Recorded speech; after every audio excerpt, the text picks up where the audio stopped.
Hello, friends. Another year is ending, and this is as good a time as any to talk a little bit about the channel and about myself. Most people make these videos when they hit some kind of subscriber milestone, but the way the channel is going, this could take forever. So the format of this thing is to answer questions I think viewers of my content would ask, if you asked any questions. So, question 1. What's with this channel?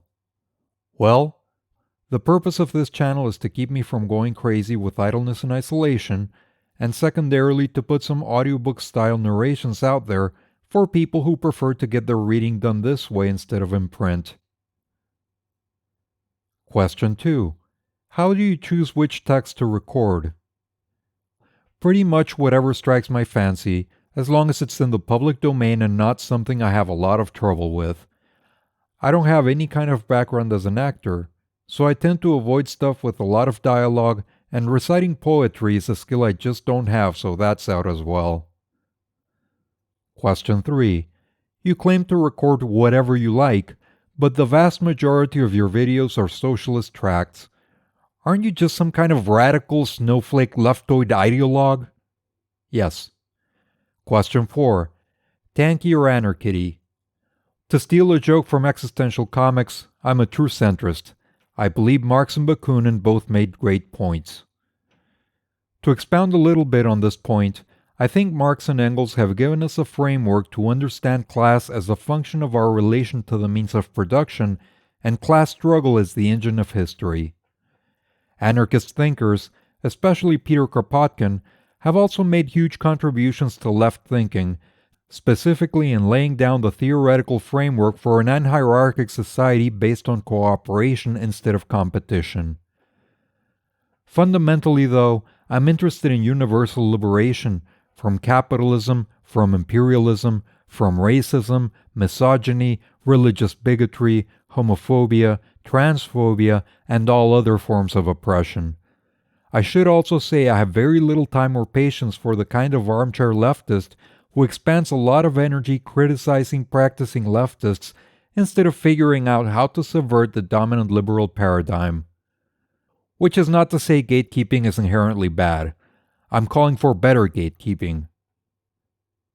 Question 5. Okay, smart guy, who is a real leftist then?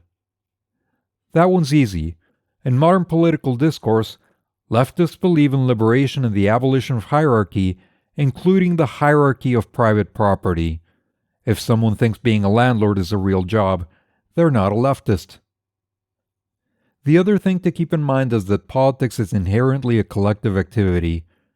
Amuse yourself for a moment imagining some guy practicing politics on his own. What follows from this is that your personal beliefs matter a lot less than who you're carrying water for. If you're out there riding with Biden, that makes you a centrist Democrat, no matter what your personal beliefs are. International audience, please substitute the appropriate politician and party of your choice. Question 6. Do we really need to read these early socialist thinkers? Aren't we past this stuff? When reading early theory, I find myself thinking that a lot of it is concerned with some pretty high level and abstract stuff, like monism versus dualism, metaphysics versus dialectics, materialism versus idealism, and so on. And personally, I was already on board, if only maybe in some naive instinctive way, with the side these theorists are taking in those debates. But when reading stuff that is maybe peripheral to Marxian analysis, but, I think, still important to understand, such as Gandhi's concept of satyagraha, liberation theology, or the various forms of religious socialism, I think these are valuable concepts to have. I think this sort of theory is analogous to, say, Newton's laws of physics. Not that useful if you're trying to fix a car, very useful if someone is telling you that a perpetual motion machine is a practical source of free energy.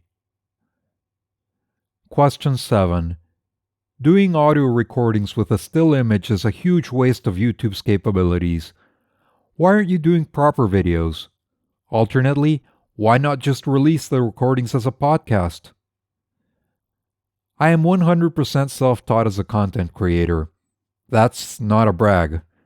I'm still struggling with getting my audio as good as I want it. The amount of time and effort I need to put into learning to edit video just isn't worth it as an investment for the sort of content I'm making. As for why not release as a podcast, for all its problems as a platform, and there are many, YouTube gives the micro-content creator two huge advantages over the podcast platforms. It's free and unlimited, and it has its own discovery mechanisms built in. Question 8. What are your plans for the channel? I feel like I've uploaded a lot of stuff with mistakes in editing and processing, like repeated phrases and badly clipped audio. Going forward, QC will be more of a thing. My other big goal for the channel in the coming year is self-promotion. Obviously, the conspiracy theory of YouTube censoring right-wing views is absolute nonsense, but I do believe that YouTube, for purely pragmatic reasons, has promoted political content a lot less than it used to. This channel showed some healthy growth early on, when I was actually posting less, and has practically stalled in terms of subscribers and actually shrunk in terms of watched hours starting about a year ago, when something that might have given legislators cause for concern happened on social media.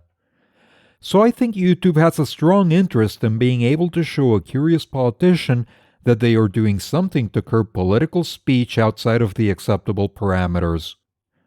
Unfortunately for me, this is going to mean being more active on social media. I sincerely hate the meme-driven nature of what passes for political discourse on social media. Question 9. What new recordings are we getting in 2022? I can promise more theory, both Marxist and anarchist. I also want to expand my horizons a little bit, with maybe some Fabianism, religious socialism, and so on. I really wish I could do some of the later stuff I've been reading for myself, from Trotsky, Newton, Guevara, Sankara, to the Frankfurt School, to liberation theology. Unfortunately, these texts, along with a lot of early theory that was only translated more recently, are locked away behind a ridiculous system of eternally expanding copyright. I might do some original content summarizing and explaining these texts, although to be honest, I get massive imposter syndrome just recording other people's text, never mind explaining complex ideas and writing my own copy. And that's it for our Never Asked Questions. I want to wish you all a very happy new year, and I want to ask you for a favor if you're not a subscriber. If you enjoy my content and would like to support my channel, please like and subscribe.